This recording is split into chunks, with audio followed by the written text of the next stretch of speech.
Bengaluru Howrah running ట్రైన్లో ఓ కామాంధుడు రెచ్చిపాడు. గాఢ నిద్రలో ఉన్న విద్యార్థినిపై లైంగిక దాడికి యత్నించాడు. మంగళవారం సాయంత్రం ఓ విద్యార్థిని విజయవాడ నుంచి వైజాగ్ వెళ్లేందుకు రైలు ఎక్కింది.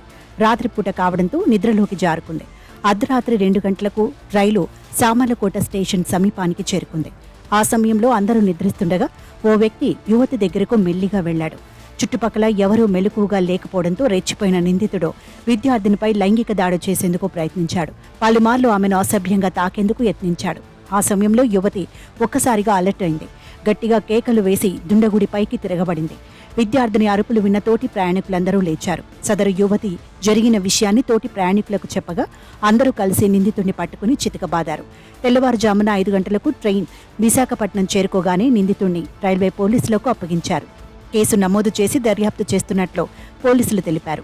అయితే మహిళలపై దేశవ్యాప్తంగా లైంగిక దాడులు పెరిగిపోతున్నాయని, లైంగిక దాడులను నివారించేందుకు చట్టాలను పటిష్టంగా అమలు చేయాలని పలువురు కోరుతున్నారు.